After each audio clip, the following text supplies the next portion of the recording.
In today's video, I'm going to teach you how to create a course on Whop.com. First, make sure you're logged into your Whop business account. From there, head to your business home dashboard. This is your main control center where you manage products, customers, and of course, your courses. Once you're on the business home dashboard, look for the option labeled products and click on it.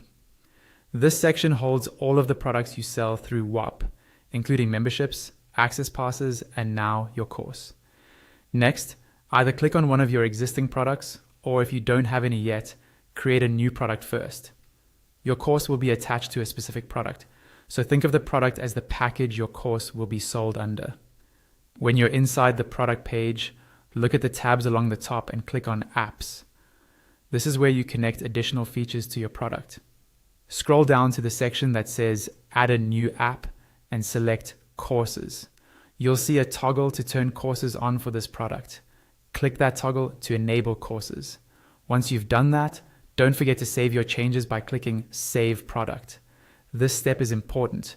If you don't save, courses won't actually be activated for that product.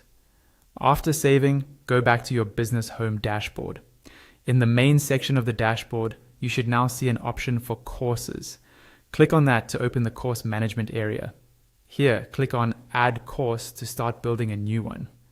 You'll be taken to a page where you can set up the basic details. Click into the name and description fields and type in a clear, descriptive course title and a helpful overview. Think about what a new student would need to know at a glance. In the cover section, click on Change to upload or select a course cover image. A clean, relevant image helps your course look professional and stand out. When you're happy with the basic setup, click on Create. Now you can add your actual lesson content. In the Add a video to this lesson section, choose whether you want to upload a video file, embed a video, or paste a video link, depending on what works best for you. If you have supporting materials such as PDFs, templates, or slides, go to the File Attachments area and click Upload Attachment to add them. You can also click into the content field to add any additional text, notes, or instructions to support the lesson. When you're ready to expand your course, click on Add New Chapter to create the next part.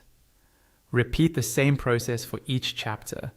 Add videos, attachments, and text until your course is